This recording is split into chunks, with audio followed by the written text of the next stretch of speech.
Après la Tunisie, l'Égypte, le Mali et le Burkina Faso, cette fois-ci, c'est au tour de la Côte d'Ivoire de subir une attaque terroriste. La station balnéaire Grand Bassam, à 40 km de la capitale, a été la cible d'une violente attaque dimanche 13 mars. Les auteurs de ce drame, 6 djihadistes lourdement armés, ayant causé plus de 20 morts et 22 blessés. Parmi les victimes, 4 occidentaux, dont un Français et un Allemand. Le président Alassane Ouattara s'est rendu sur les lieux de l'attaque pour rassurer la population inquiète pour sa sécurité. La Côte d'Ivoire vient malheureusement de connaître sa première attaque terroriste.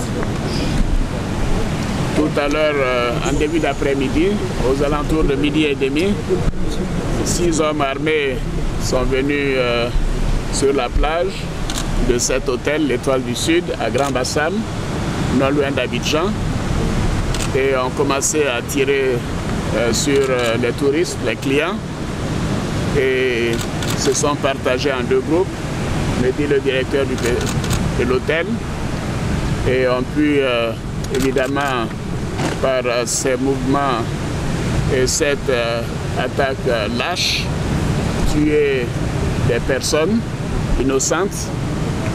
Et évidemment, je voudrais avant toute chose dire que ces attaques lâches des terroristes ne seront pas tolérées en Côte d'Ivoire. À l'issue d'un conseil des ministres extraordinaire présidé par le chef de l'État Alassane Ouattara, un deuil national de 3 jours a été décrété.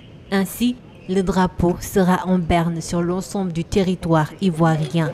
La sécurité et la surveillance seront également renforcées partout en Côte d'Ivoire. Revendiquée par Al-Qaïda au Maghreb islamique, cette attaque djihadiste est une première en Côte d'Ivoire.